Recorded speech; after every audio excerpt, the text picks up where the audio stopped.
Rob Brown here on this Tuesday morning. It is another week of SEC basketball, football, and one thing we're going to do today is really try to tackle who are these SEC quarterbacks for next year. Jake Wimberly from Jackson, Mississippi checks in. Also, Jordan Davis Hill from 24/7 Sports covers Georgia. Rodney Orr, Tider Insider. Yancey Porter out sick, texted this morning. Is feeling like crapola. He'll be back in the next week with us, but we're going to cover a lot of ground on these SEC quarterback battles. We've got spring practice will be here before you know it, and you better already have your plan done yesterday. We'll talk SEC basketball as well. What a race we've got going right now.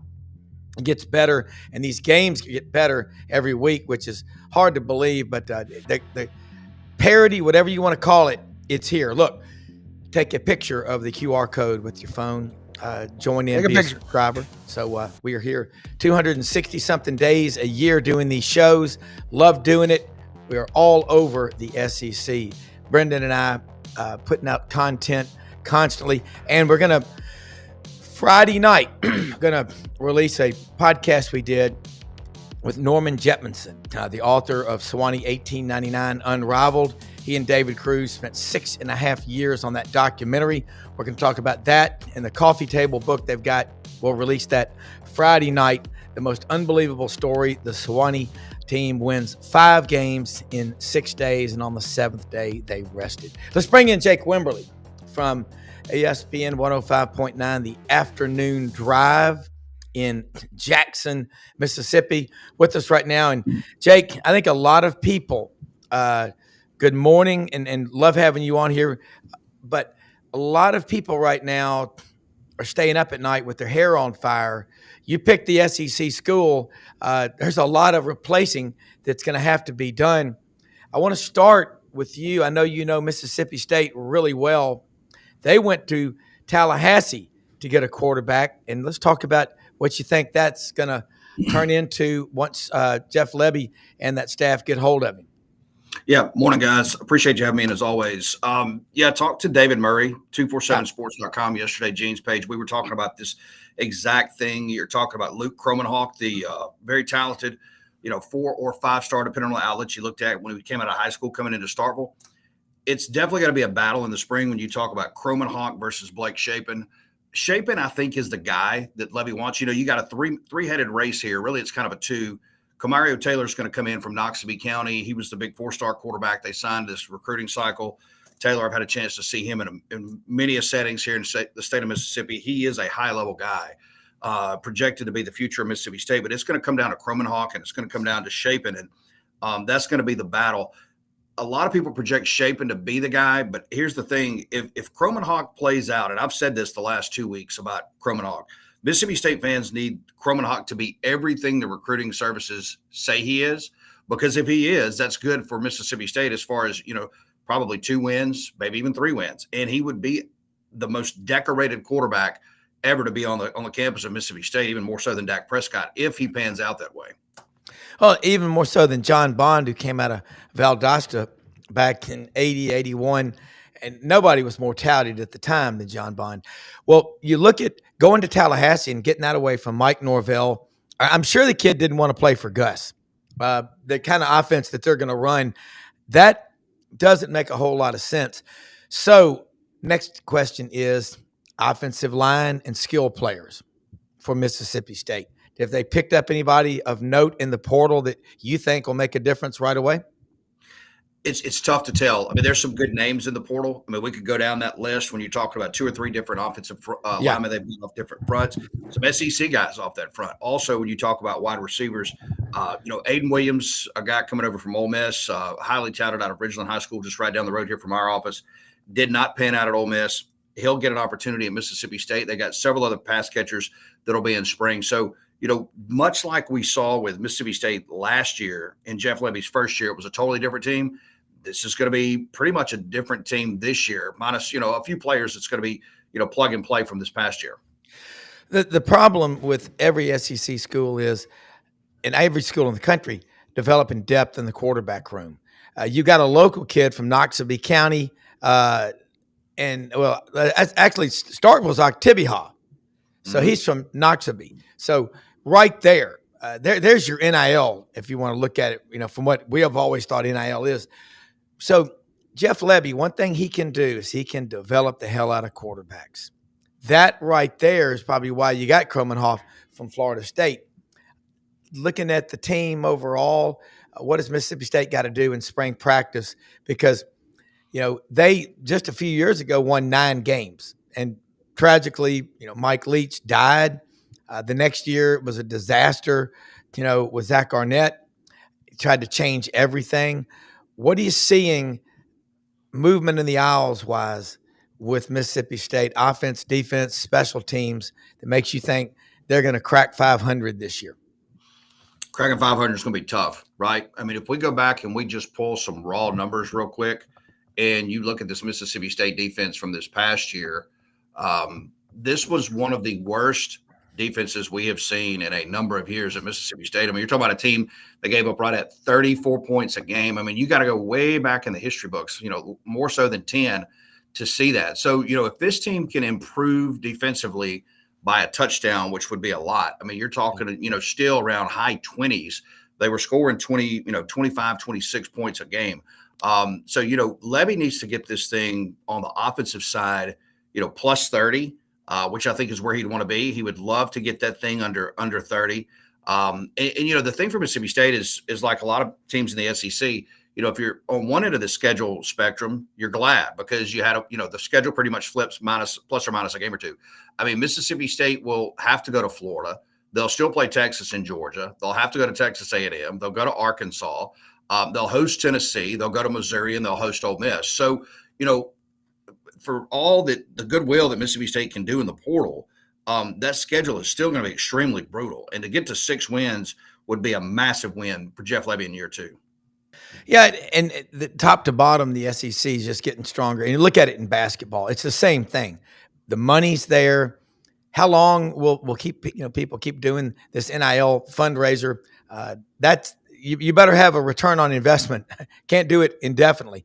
All right, we're going to bring in Jordan Davis Hill in just a minute, who covers Georgia for 24/7 Sports. Jake, I want to get into a broader discussion because they've got to replace Carson Beck, and that was.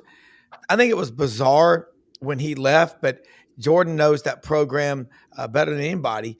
And Jordan, we got Jake Wimberly, ESPN 105.9, the afternoon drive in Jackson, Mississippi. And hey, Jake, if you are ever looking for a great guy that knows Georgia, it's also one of the best people you'll meet.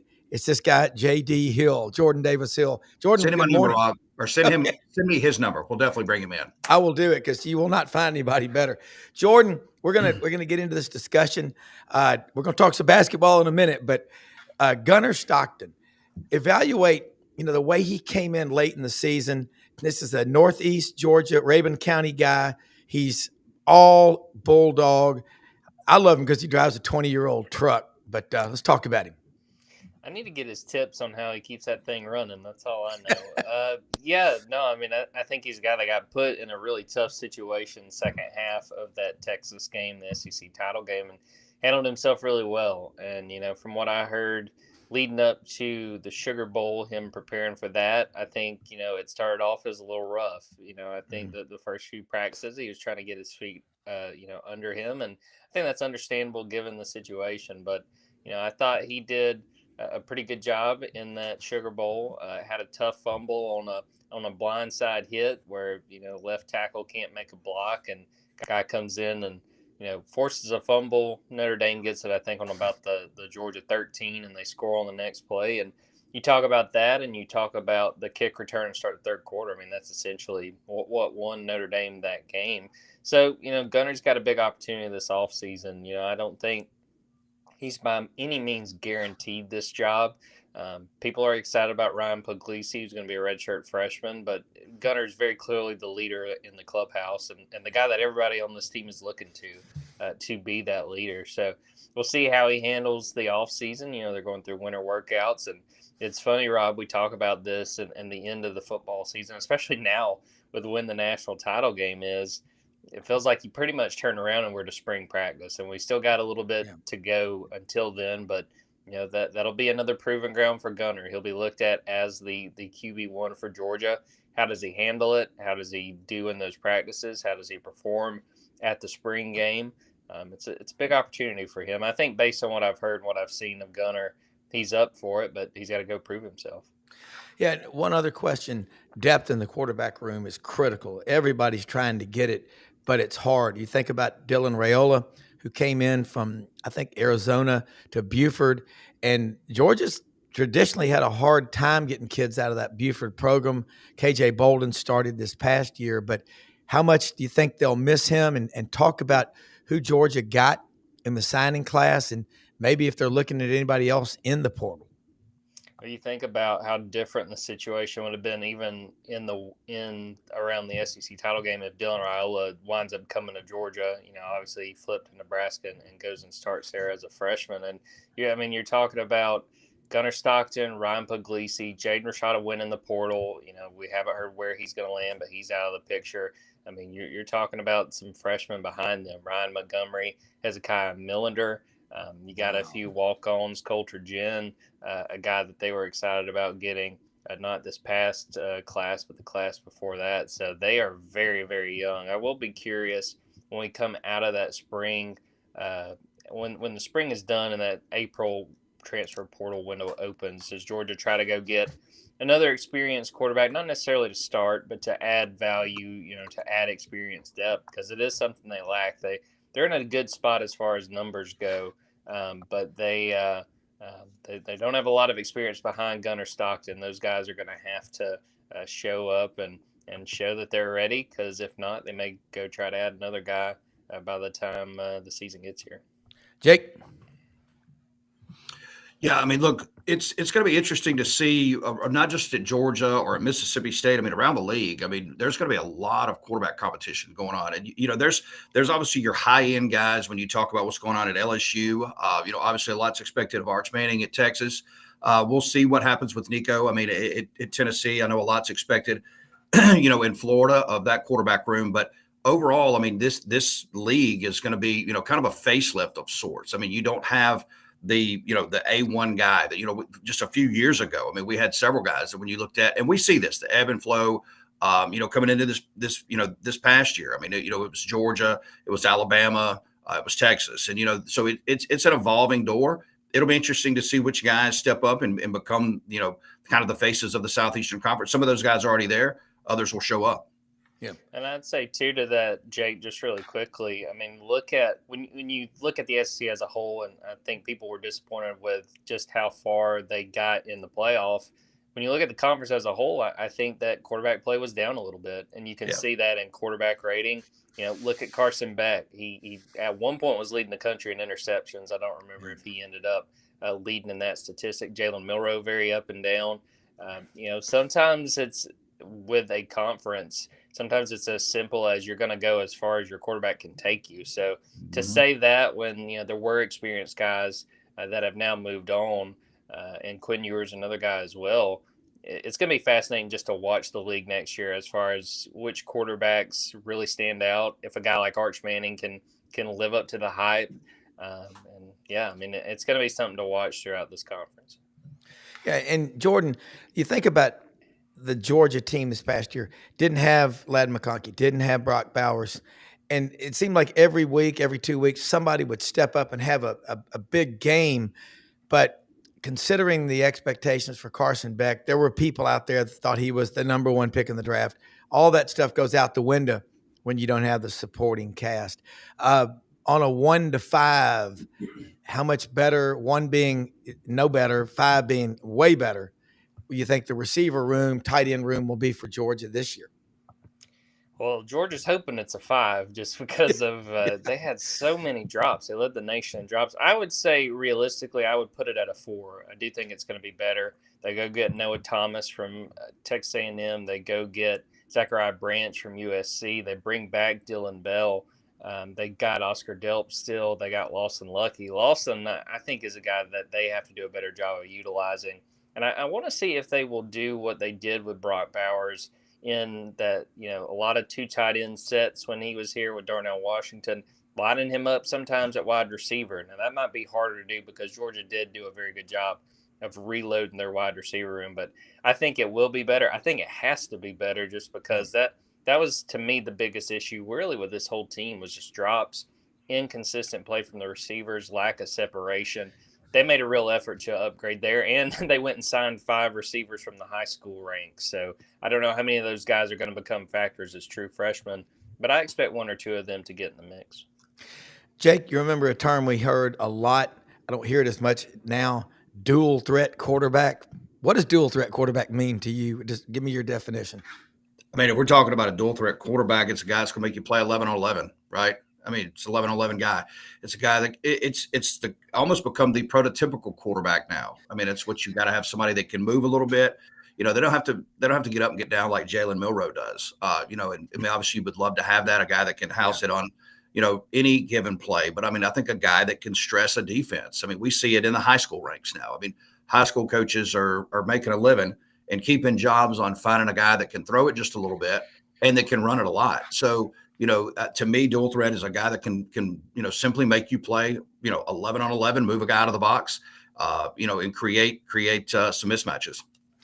That being said, Jordan, how good a runner is Gunnar Stockton? We certainly know he's tough. Based on that one hit, I saw him taking the SEC championship game. That kid's a baller. I mean, he's the full 60. I think it was a little overstated. I think that people kind of played up his dual threat ability a little more than he can, but he can move. And I think relative to Carson Beck, he can move better than Carson Beck. But yeah, I think we saw, there really wasn't a whole lot of running in that Sugar Bowl.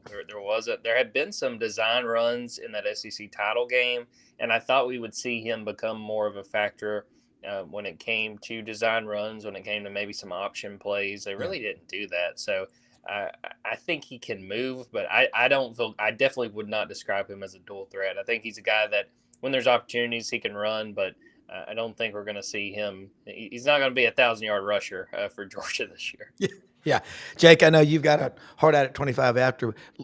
One more question. We probably have more than that, but and also let people know how they can follow you. Yeah, absolutely. You can follow me on X at Jake Wim. Of course, we'll be on today 3 to 6. Excuse me, ESPN Radio here in Jackson, 105.9 on the FM dial. You can always find us on the zone1059.com. And, of course, tune in, iHeartRadio app, all the things is where you can get us, WRKS. All right. Well, Jake, look, I will say this. You shed a lot of light on what's happening in Starkville, and we're going to pick back up on that because you've got Jeff Levy. I think he's one of the best quarterback coaches in the country. So be fun to watch. And we will talk Bulldog basketball next time. Absolutely. Thanks, guys. I appreciate it. Thank you. Take care. Jordan, speaking of that, a little talk about Georgia basketball. Damn, that was a bad one Saturday against Florida. Mike White's old team, 89. That felt pretty good to me. I don't know. Yeah, right. It felt strong. Felt like I'll say this, man. And then it helps that your coach gets exonerated from the Title IX investigation to the day after. So hey, is it the missing piece? Is Florida going to be awesome? As Buddy Martin said in his column today, has this been? Will this make them stronger for the run down the road? Sometimes adversity, then they overcome it, can make a team stronger. I don't know. Yeah, I mean, sorry, Jordan. Now you just get a distraction. You like kick our ass all year in football, So I gotta take it. I know. Georgia. Speaking of Georgia basketball, the Stegman Coliseum, that they're starting. You know what I'm seeing, Jordan? The football, the spiked shoulder pads, they're showing up at the basketball games. Talk about that atmosphere. I mean, Saturday wasn't a good day at all. Got a long season to go. I will be shocked if Georgia's not in the tournament. And I want you to talk about Mr. Newell, this freshman, 6'11", that can move like a guard. I'm not saying he's there yet, but I go to a lot of NBA games, the Memphis Grizzlies at the Forum. Kevin Durant's 6'11" and can move around like that. How good can Newell be? Yeah, I think he's fantastic. It's going to be interesting once this season is done to see what he decides, because I think when SEC play started, there was a lot of talk of him being a lottery pick. I think that's kind of cooled off a little bit, but he's still got an opportunity with what's left of the season. And yeah, Brendan, that was a tough one on Saturday, but I always look at it from a rider's perspective. I had my story written at halftime, so I was just waiting for that final score. I've never seen this. I want to shout out someone, I don't remember who it was on Twitter, pointing this out at halftime. Georgia had more turnovers. They had 14. Then Florida had missed shots, 9 Yeah. in that first half. I mean, like you're not going to win basketball games doing that. But Ace Listen, is a really talented guy. They've shown up. The fans have shown up. But to me tonight, they host South Carolina. They have to win it. If we're going to talk about this team having a chance to make the NCAA tournament, they're riding a 4-game losing streak. They're 11-1 at home. The only loss was by 2 to Rob Brown's Auburn Tigers. But they've got to win. This South Carolina team that is winless in SEC play. They played a team that was winless in SEC play last week at Arkansas and found a way to lose it. They got to win this one. If they do that, I think they've still got a really good chance. They got to get at least 7 wins, I think in SEC play. That they're looking at 2 right now. Not going to be easy, but you got to have this one tonight. Yeah, and then you got the tournament coming up too. That's why the tournament. I love the basketball tournaments. It's a warm up before you get into March Madness. All right, and you look at this SEC race, Jordan, and you go to the spring meetings and you hear what the commissioner says. When Mike Slive made that back in the spring of 2014, I always go back to that. Man, the message was received loud and clear. Is Georgia starting to make a dent in the metro Atlanta? I mean, there's so many players there, and a lot of people shop there. But Georgia's still in Georgia. They're the University of Georgia. They should have a distinct advantage. Well, I want to say this too. I don't know if y'all watched College Game Day on Saturday when they were in Auburn, but Pete Thamel was talking about Greg Sankey being the reason that the SEC. Like, no. That was Mike Slive. Yeah. Mike Slive made that push. I don't know Correct. if Commissioner Sankey's trying to get a little attention from ESPN there. That is revisionist history if I've ever heard it. But it is funny the way that Georgia has restocked. It's more been like through the portal for Georgia from four guys from Georgia. Tyron Lawrence, who's just down the road from Athens, who came over from Vanderbilt. RJ Godfrey, his father, you guys may remember him, Randall Godfrey, that played the NFL for quite a while. Yeah, the Georgia Star. But high school, really, they haven't put a ton of emphasis in the state of Georgia. Now they have gotten some guys in some upcoming classes. They've done a good job of recruiting Overtime Elite, which is based in Atlanta. Although a lot of that talent is not necessarily from Georgia, but shout out Jackson McVeigh, a kid they signed in this upcoming class is from Gilmer High School, North Georgia. That was my high school, Pickens County's rival. So I don't know if I can cover. It's going to be tough for me, Rob. I'm going to have to be very objective when I cover this guy. That's He misses a shot, and I'm saying, oh, if he'd have went to Pickens, maybe he would have hit that shot. But no, they've done a very good job. And Mike made a point when he was hired, because that was a big part of the conversation recruiting Georgia, the state of Georgia. And he said, look, we're going to recruit the right guys, whether they're from Georgia or not.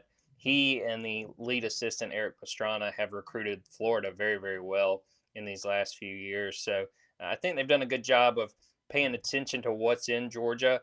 I think they have made it a little bit harder for, a team like Auburn, who when I look at Bruce Pearl's rise to prominence and Auburn becoming the contender it is now, I mean, they just went and picked guys from Georgia. I mean, think about all the talent they got out of Georgia.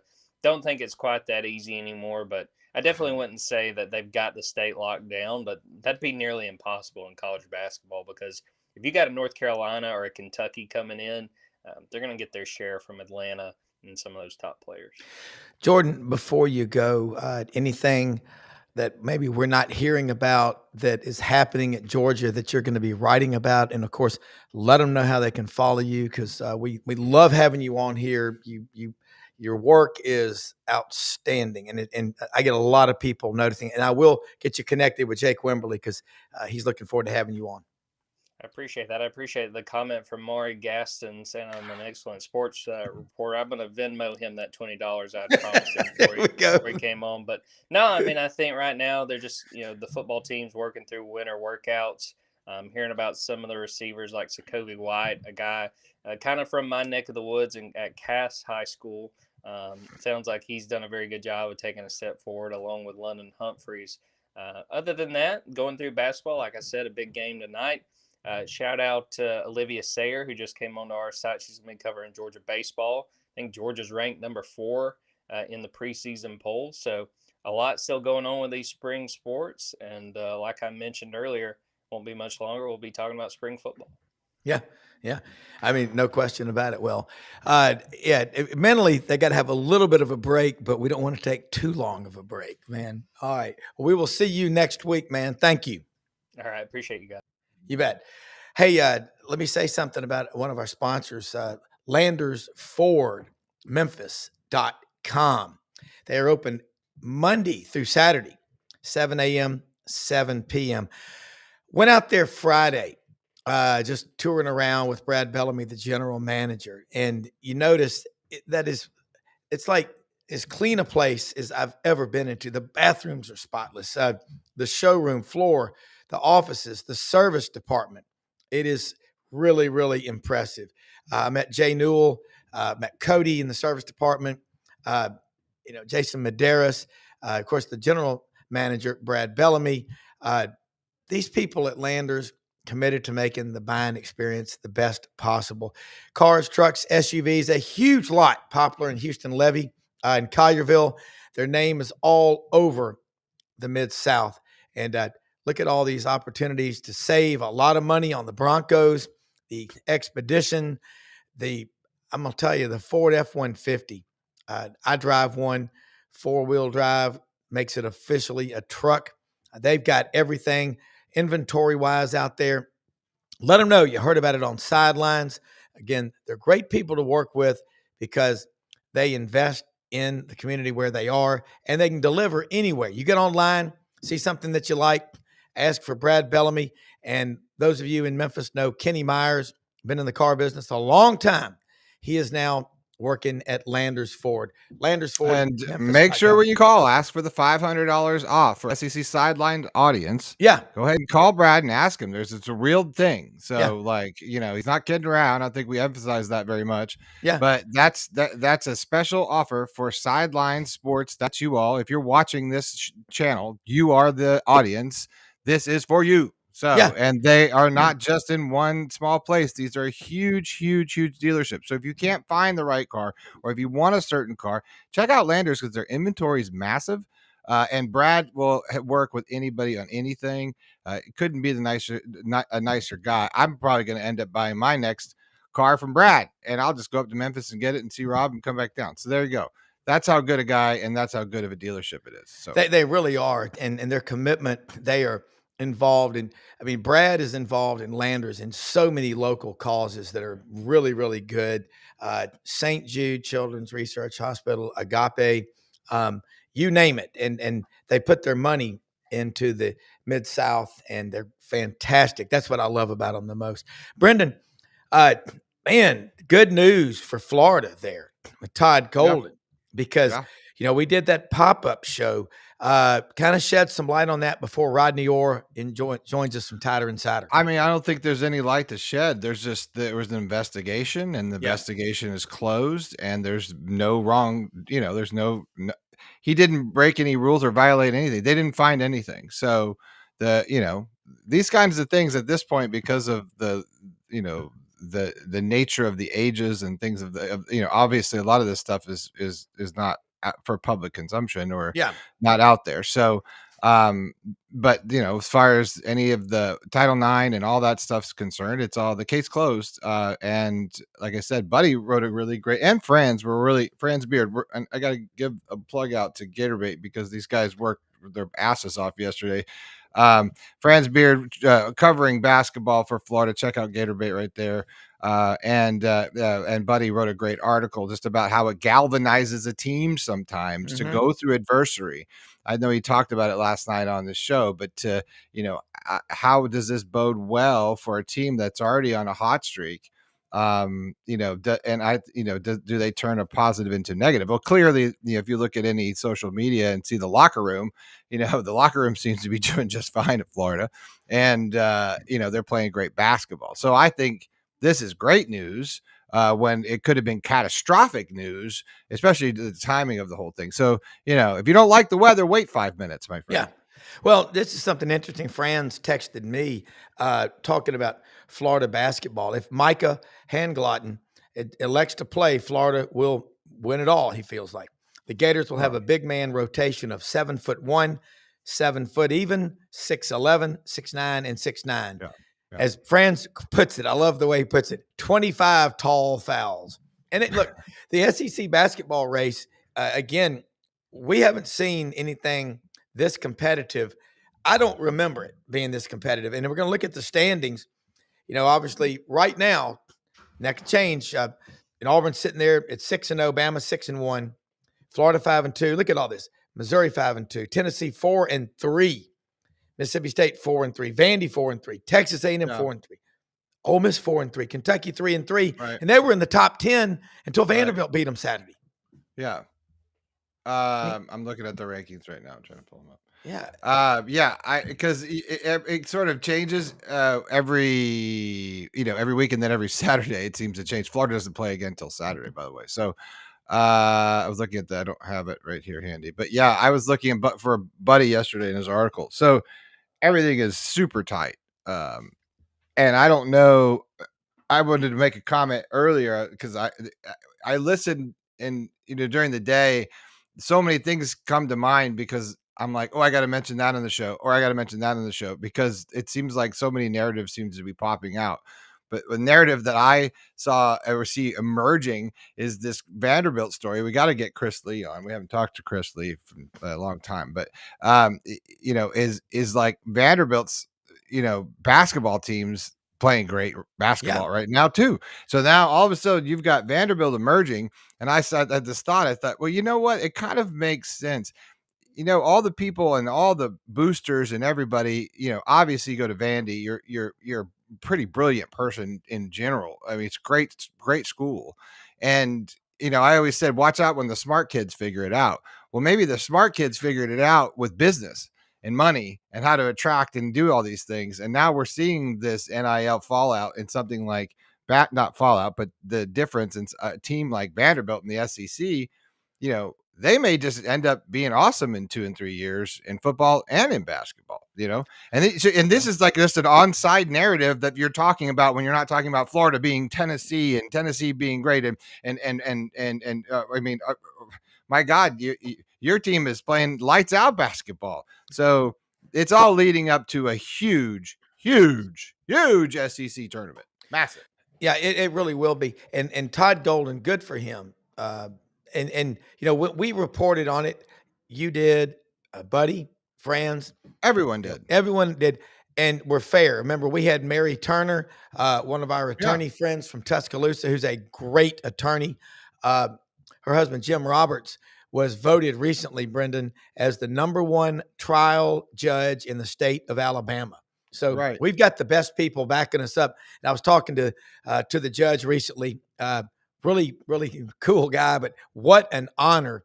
Having my grandfather having been a judge, famous quote to me was, when you walk in that courtroom, if you're on a jury, get amnesia real fast, because you have to be fair. And you have to think about that. So good for Todd Golden. I honestly, and I always believe in being honest, that will help Florida. And that's concerning because stuff like that weighs on people's heads. I mean, when I'm thinking about money and different things like that, I stay up at night. But money comes where it's welcomed, where it's wanted. So good for Florida there. Well, I mean, look, that's good. That's you just like to see justice served, and whatever it is, and to all parties involved, and everyone knows this. If you've ever been either followed it, covered it in media, whatever it is, we don't know the whole story. Yeah, and just these things you're just gonna have to lay out. Like there's no investigation. It's closed. It's done. Obviously, there's no harm, no foul. It sucks. I hate for anybody to be falsely accused or not, or for anyone to go through any pain or not. These are just kind of things that you're just glad that it's sort of like, I would hate to have seen the Gators just fall apart over this, because and especially if it's not true, because they have such a real shot this year. Florida's real good. And with that, we should bring in our good friend over from Roll Tide, Rodney. Rodney. The new thing is RTR, Roll Tide Rodney. Rodney Orr, Tider Insider. Started in 1996, folks. Next year on this show, when Rodney comes on, he'll be saying, we're celebrating our 30th anniversary. Everyone gets a taco burger. And it's only $48 a year. Guys, I'm going to tell you, if you're an Alabama fan, there's nothing better than a Tuesday night at 6:30 p.m. watching Tider Insider TV with his good friend and our good friend, Gary Harris of Channel 23 in Tuscaloosa. But Rodney not only covers and knows Alabama, but God, he knows college football, basketball, recruiting, the landscape, and he ain't trying to get it first.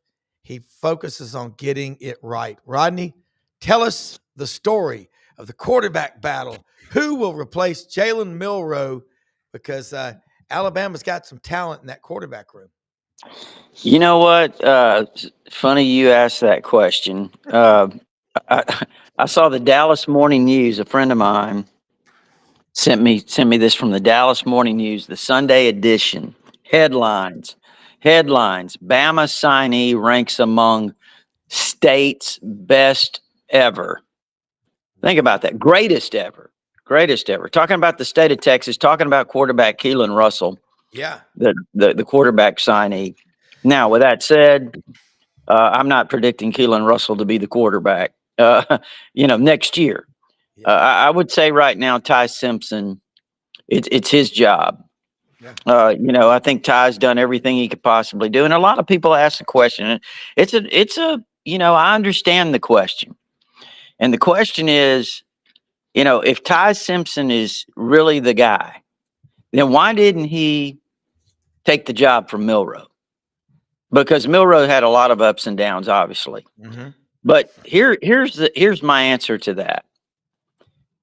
When this battle really kind of started after, let's say spring of 2023, before the 2023 season, those guys Milroe already had a little bit of a leg up because he was in the pecking order above Ty. And Ty didn't do anything to take the job because Ty wasn't ready to take the job. He wasn't ready. Physically, he's got all the tools, but he wasn't ready emotionally and needed to mature. And here's the thing, guys, and I think sometimes people miss this, is when you're a small school quarterback, and which is what he was. He came from Martin, Tennessee, Westview High School. Again, really, really good program. But he didn't play against the top level competition that Keelan Russell, for example, played with. At the same time, he didn't play with the same kind of talent around him.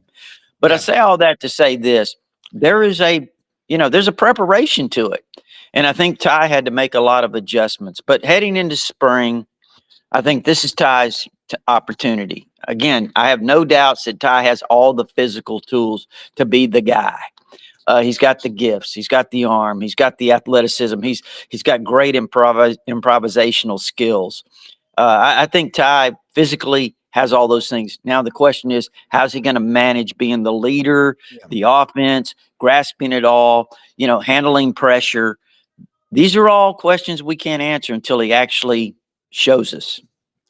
Yeah, and he's got a younger brother at Westview up there in Martin that's coming up. Talented kid. Really, and his dad's a coach too. I mean, that's something. Don't lose sight of that.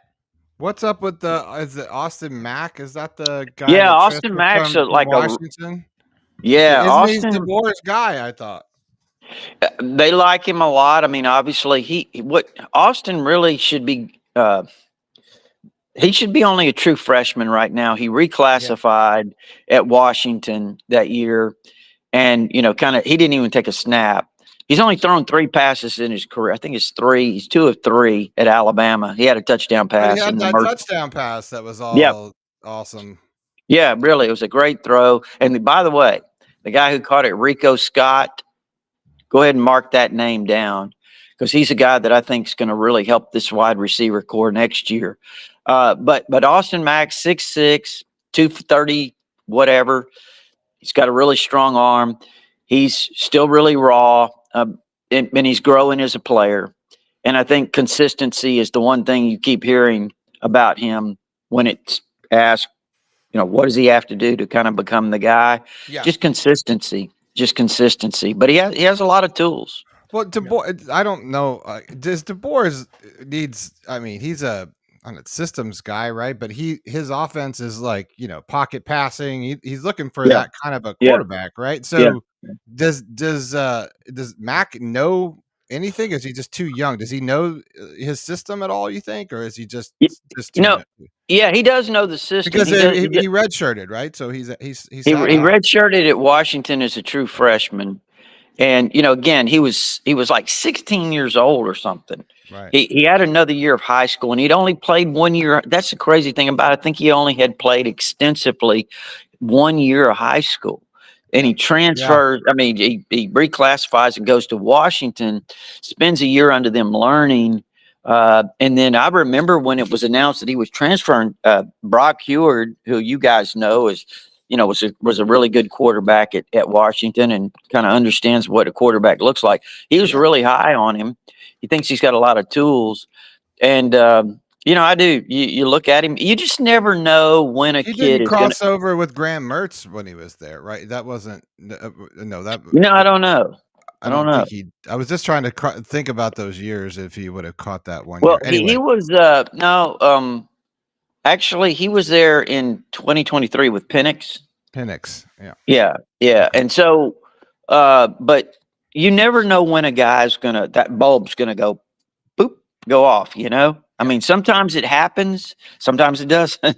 But sometimes when that light goes off, man, I mean, these guys just take off. And you know what's crazy about being a backup quarterback? You say, why didn't he take the job from Milroe?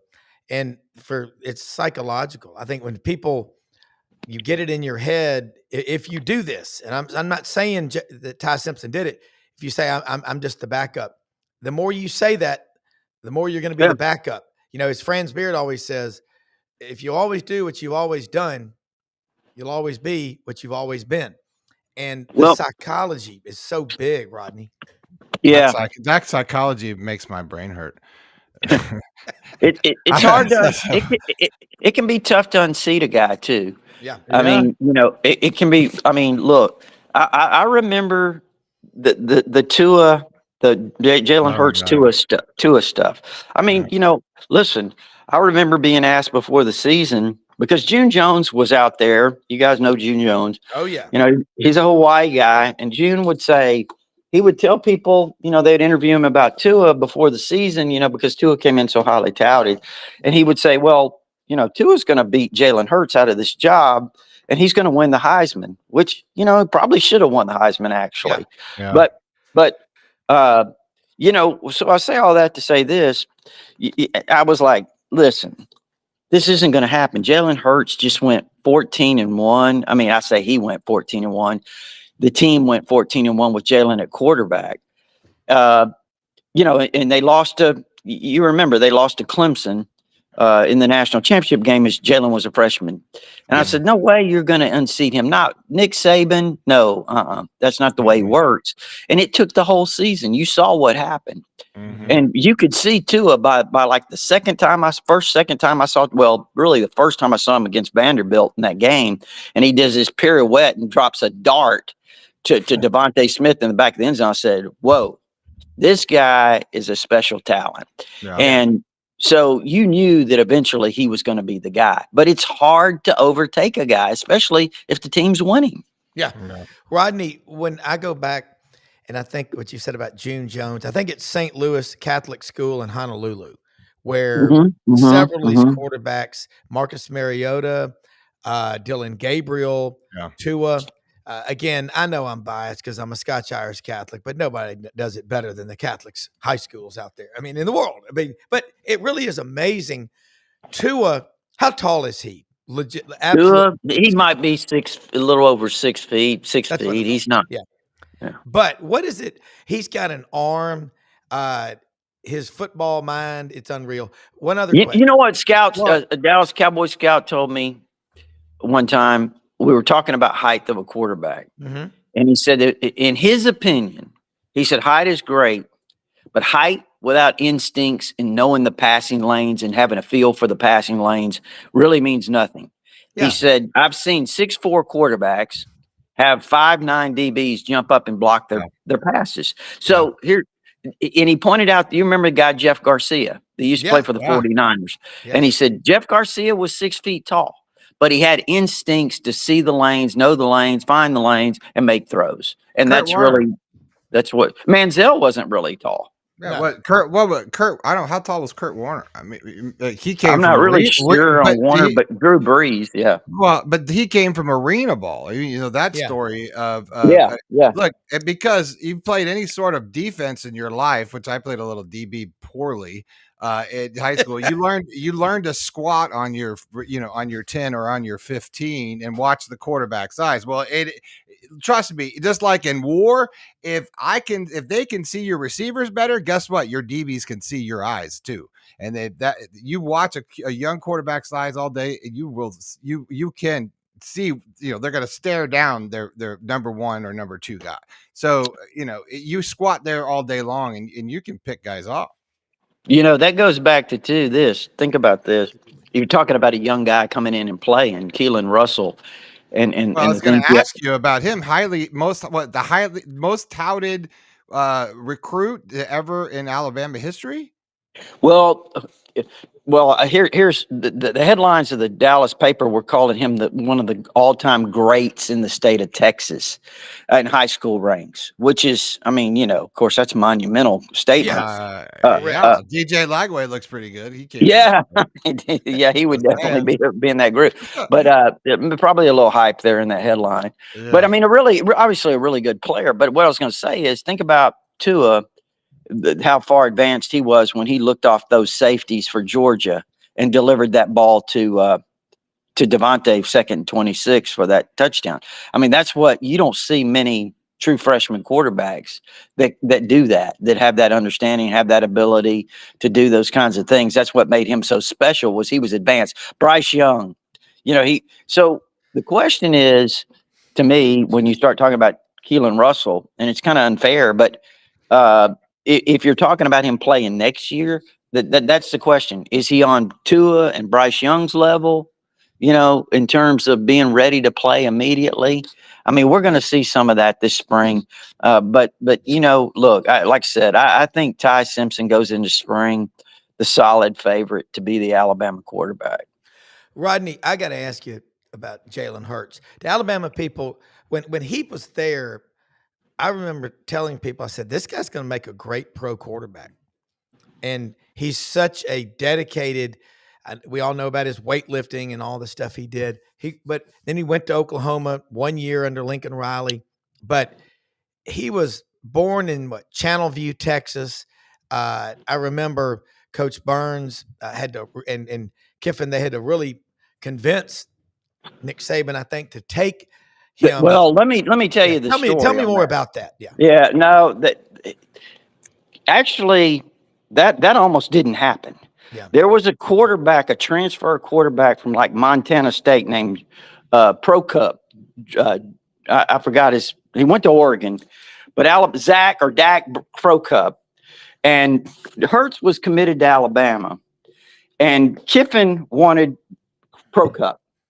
So he and Saban went after Procup pretty hard and almost convinced him to come to Alabama instead of Oregon. But Procup already had this strong relationship with Oregon and just couldn't back out of it. But so what I'm saying is, if Procup would have come to Alabama, Hurts was going somewhere else. Okay. That's just the way it was. So Kiffin can say all he wants to about he told Saban that Hurts was the next Cam Newton. I don't know what he said, but I know one thing. They wanted Procup. That's who they wanted. And, Hurts got there, and you said about him being an NFL quarterback. Honestly, I think the only one in the state of Alabama that probably thought he had a chance to be a pro quarterback was Gary Harris. And Gary will keep telling you to this day how he told everybody he was going to be an NFL quarterback. And that's fine and dandy. The problem was here at Alabama, he just had a guy that was better than him. Tua was a lot better than him. Those wide receivers, Jerry Jeudy, Henry Ruggs, Devontae Smith. Look at that national championship game. Those three Yeah. guys, two of them scored touchdowns in that national championship game. One of them, Judy, made a couple of big time catches too in drives. Those guys and Calvin Ridley, those guys didn't come alive until Tua got in the game. Yeah. Until Tua, and I'm talking about all season long, but Tua did. So, did most people think Hurts was going to be an NFL quarterback? No. But here's the thing.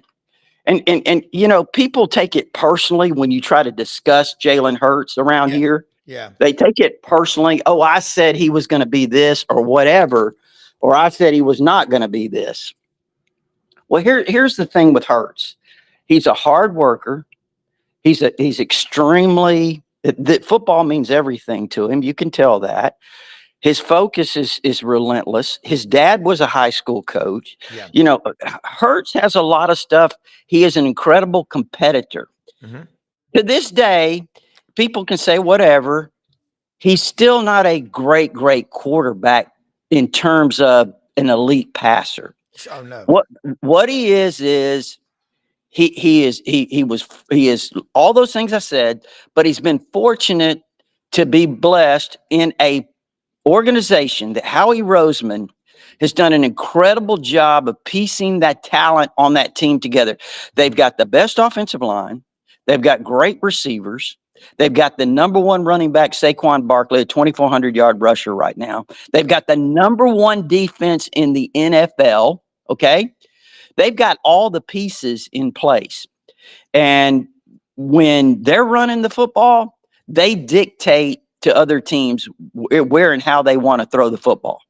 And it makes life easier for a quarterback as a passer.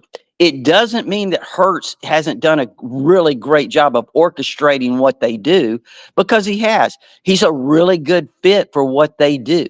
He's not a superstar quarterback in terms of a Mahomes or whatever, but he's a guy that is a perfect fit for what what they're doing. And, that's just kind of sums him up in what I think is a fair way. Yeah. And the reason I thought he would be a pro quarterback was really, especially when he went to Oklahoma, because of his strength. We know about his time in the weight room, powerlifting. They had to, I think, get him to pull back some because he was getting so bulky, but he is so strong. I thought if he wasn't a quarterback, he'd be a defensive back or something, but he's one. No, of the you're top- right. But I think all of those things that you just mentioned there kind of go with what I was saying about his competitiveness, his determination. They didn't have to say, "Hey, Jalen, you need to get in the weight room, or you need to do this, or you need to do that." He's a real, I've talked to a lot of people that played here with him, and they've described him. He was a quiet guy. He just kind of led by what he did. When he was on the field, and I think, like I said, I just think they're blue collar. Philly's blue collar, and I think that's really what Jalen is, a blue collar guy. Yeah, and that's why he's such a great fit in Philadelphia with their fan base. I mean, they are just tough, gritty, and there's no controversy about the officiating in that Chiefs Bills game. So we'll just move on from there. Guys, Again, I hear all that stuff, and everybody says that. But now I don't know what you guys thought, but I really thought that first down on that sneak was tough to tell from when you look up high. I mean, who knows? Yeah, I don't know. I don't know why there would be, some kind of preference towards the Chiefs. I guess, maybe they want Mahomes to be this face of the NFL and all this kind of stuff. I really don't know, but I felt really bad for Josh Allen. And I mean, just seeing him, his heart was ripped out, at the end of that game. He is, from University of Wyoming, home of the High Altitude Performance Center they have there that studies athletes' performance at 7,300 feet. That, by the way, one of the toughest places you'll ever play a game. You have to get there well in advance to just acclimate to the altitude. Brendan knows that. The cool thing about Alabama is they'll figure it out. They will, Rodney. Sometimes it takes 25 years. But we're thinking about this. I was listening yesterday on Paul Feinbaum's show, driving back from Memphis, and they had one of the players who was a pallbearer in Coach Bryant's funeral from Elba, Alabama. Was it Russ Cochran? No, you're talking about Russ Wood. Russ Wood, yeah. And see, I remember that because I was in college, and Coach Bryant had always said, "I don't ever want to retire. I'd probably croak in 30 days." And he was He at was right. Druid City Hospital, and we all remember. I mean, but they were talking if the impact that football has on people's lives. And Russ Wood, Elba, hell, that's down in the Wiregrass, man. Um, and he said there were 4 buses for the team and former players and everything. They talked about that drive from Tuscaloosa to Birmingham. And what they say, like 1 million people along the interstate and the overpasses and the pride. If you don't think football is important, you've lost your mind. And it's something we grabbed onto in the South when 100 years ago. And this is not me. I'm just saying this as a reporter doing a host of this show.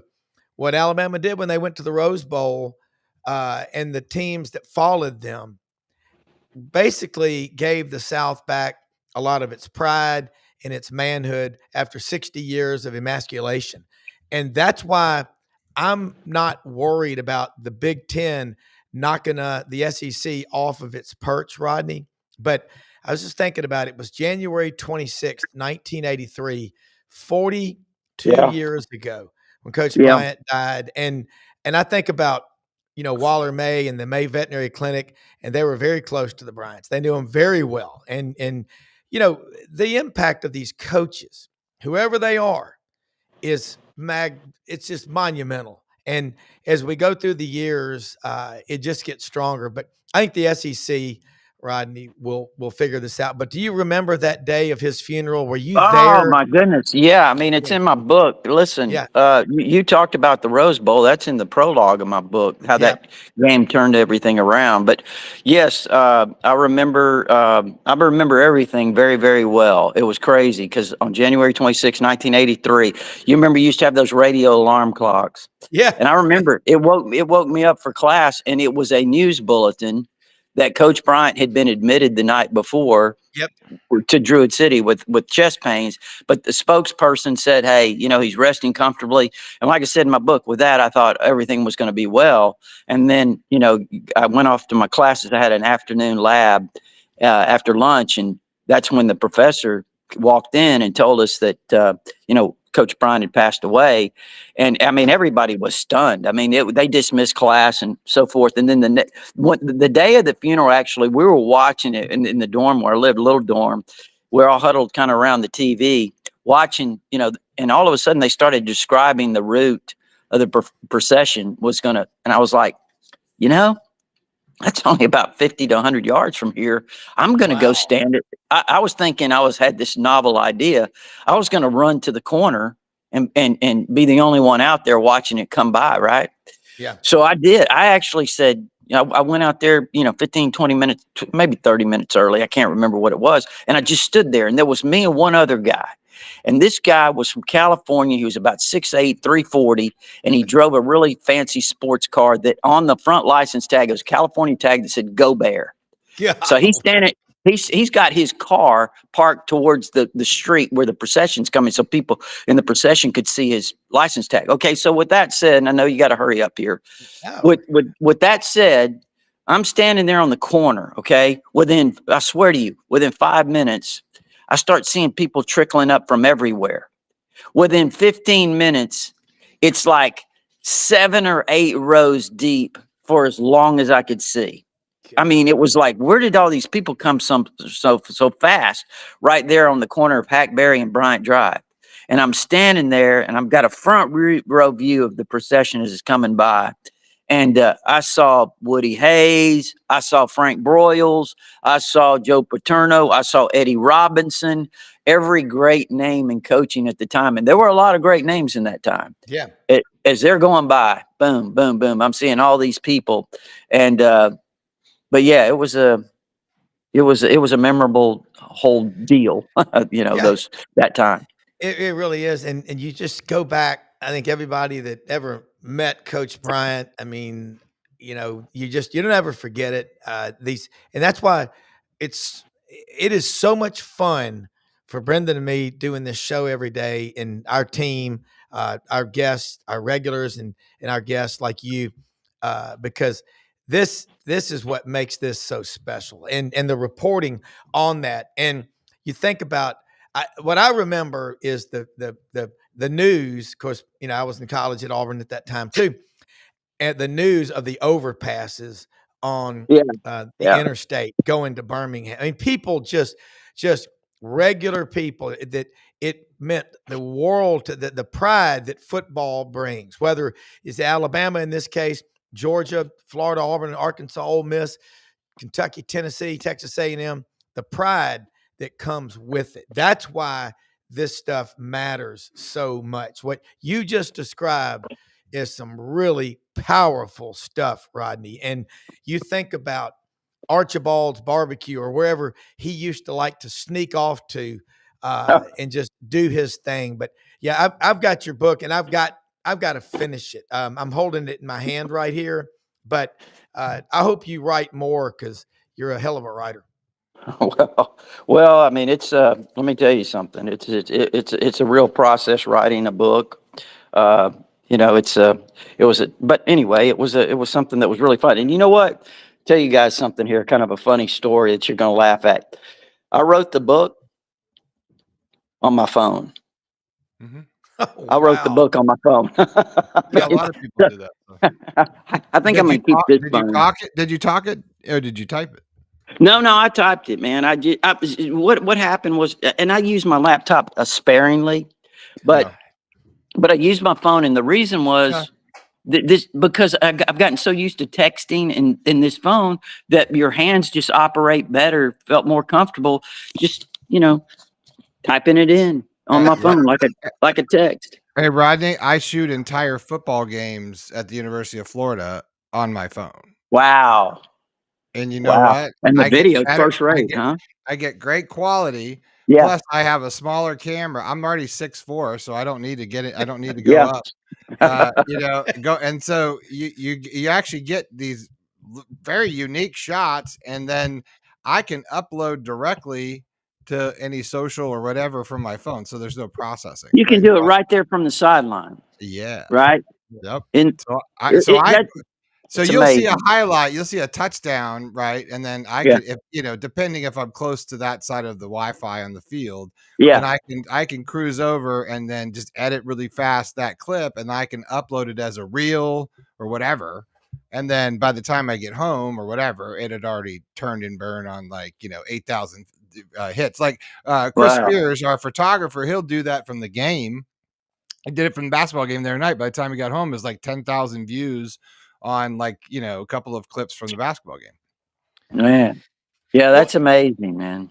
Yeah, well, and it really is, to hear what Brendan just said, and you, Rodney, and I can remember asking a photographer one time from SI on the sidelines of an Auburn game in the mid-'80s, said, how many rolls of film do you take typically to get that 1 or 2, 3 shots to go in the magazine? He looked at me, didn't bat an eye, and said, probably 32. Wow.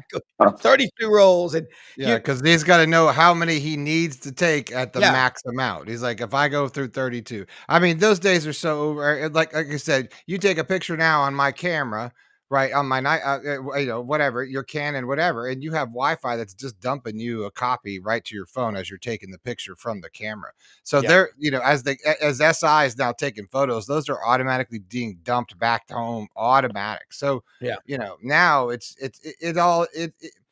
a picture is still king in our world, Rodney, right? A video is great, but a picture, when you have a great photo that has a great, tagging and all that crap that goes along, you and I both know you get more run out of that photo than you do out of that 30 seconds. Yeah, sure.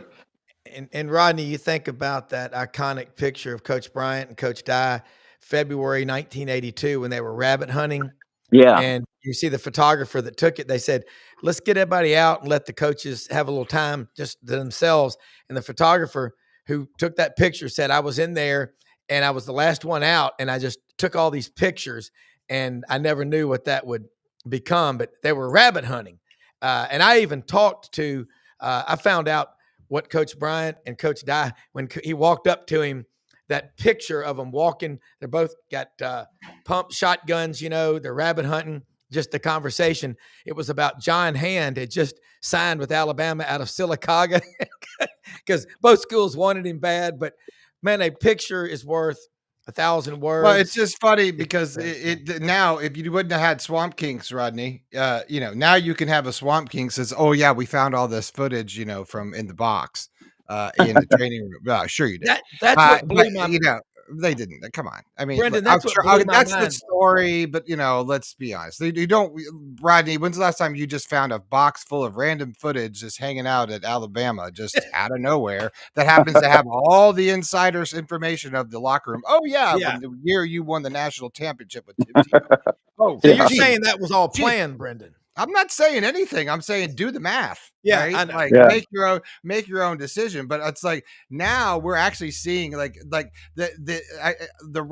love when Rob goes in. He's like he's story mode because this is him as a child creating these images in his head because we didn't have access, right? So Rob shares it. And he was going down with the shotgun and he had the thing and he was right there. And I saw it in my mind as a child, and I always trip out. And then I'm like, yeah, we'll never have those images now because we're going to see everything that's ever happened on every team because we got footage of all of it. Well, we went out there, insider footage and pictures of everything that's ever occurred on a football team now. Yeah, and that picture I'm talking about of Coach Bryant and Coach Dye with their pump shotguns in their hands, we got him to autograph that back in August of 2019 to several friends of ours, including Mallory, my oldest one that went to Alabama, Rodney. And and he signed it. It was a really cool, and I'm going to show you that picture, but it's in Mallory's house in Atlanta. And of course, she graduated from Alabama May of 2011, when the tornado hit. And so a lot of, I tell you what, Rodney, Brendan and I are going to do a podcast here soon about AI's role in sports. And we need to get you to do some stuff with us on history. There's the history, the traditions, and the heroes. It's so critically important. Rodney, again, tell them how they can follow you. We'll let you go, and we'll wrap it up here with a few words about our sponsors and my closing message as always. But thank you for sharing your time with us because you are a special person, and people love having you on here, including us. Well, I appreciate it, guys. It's TiderInsider.com. If you're an Alabama fan, it's only $48 a year. You can get instant access with your credit card, or if you prefer, there is an address there to send a check. That gives you all our premium stuff. We had a little football note, couple of good notes yesterday, but of course, basketball season and all of that. But also our All Sports Forum. That's our community of Alabama fans. And I mean, that is worth the $48 right there. Trust me, there's a lot of good information, a lot of good exchange. And, sometimes it's the best entertainment too. But all of that right there at TiderInsider.com. All right, Rodney. Thank you, man. Have a great day. Okay. And Rodney, okay, just guys. So you know, I like having you on. I don't love having you on. Okay, it's we clarify because Rodney, Rodney and I got our own thing. I got to catch you up, Rodney. By the way, I want to hear that. Drama. Yeah, I think Brendan's going to have a book coming out before too long. I think you're going to co-write it with me, Rodney. I would just say this, Rodney: the RV is still here. Okay. Oh, wow. If that means anything to you. Wow, it does. Okay. All right. We'll talk later, bro. Rodney, okay, I got guys. a little girl talk on the side. Thank you, Rodney. Hi, Rodney. Thank you. Okay, guys. Hey, Brendan, let's say something about Winter Timber Outdoors. If you're looking for a new shotgun, rifle, handgun, they'll properly walk you through the process. They're open every day of the week in Athens, Alabama. They're growing in the footprint that is the Southeastern Conference. All the gear, Sitka, duck camp, Dixie decoys, deer stands, the food. They've also got the ammunition, like the Migra loads for upland hunting, for duck hunting. Again, I've never used loads like Migra that will fold a duck like a napkin. I'm using them, and they are highly effective. The 2-4 stacks on the 3-inch shells, the 2-4 stack loads are a difference maker. Get them all at Winter Timber Outdoors, open every day of the week. We've also got these St. Nick's knives, which are absolutely beautiful handcrafted knives. They've got all that, all kinds of gear. Again, every day of the week they're open. Take a picture of that QR code, Winter Timber Outdoors. They are becoming the store of the Southeastern Conference for sporting outdoor shooting, from duck season, dove season, deer season, you name it. Also, Hewlett and Dunn Boot and Clothing Company. They are open every day except Sunday, 10 a.m., 6 p.m. All the great clothes that you're looking for. Wrangler, Ariat is making some of the most reasonably priced, good-looking stuff. They've got about everything Ariat makes. Devil Dog jeans. If you're a size 40, you wear a 38. You're already losing a couple of inches by buying them. They're made by a World War I Marine. That's why they're called the Devil Dog jeans. Old South Clothing, STS, ranch wear for men and women, over 7,000 pairs. Great looking boots. Their boot room is phenomenal. Wouldn't it be cool if we could get Chuck Lavelle to come perform live in the boot room? They've got beer on tap out there when you go in the store. It's great. Filson luggage, Barber, Duck Heads. There ain't a store like it anywhere for men's, women's, and children's clothing. Great looking stuff for the ladies. They got more good looking purses. Valentine's Day is coming up. Get out to Hewlett and Dunn.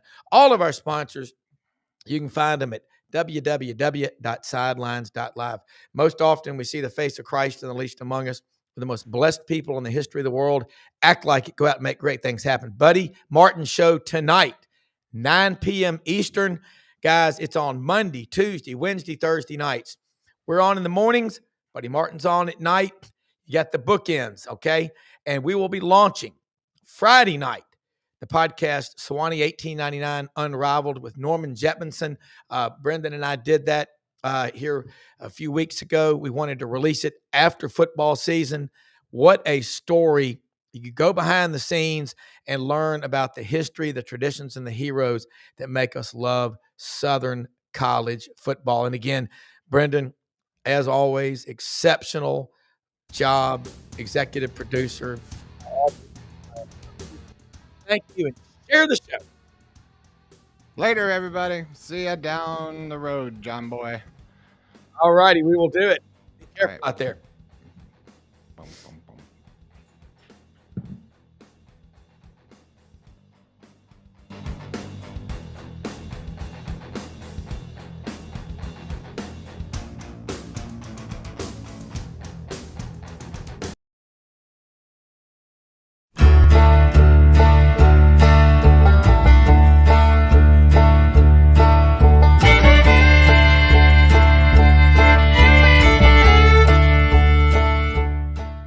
In a perfect world, you'd set a health goal and results would happen overnight.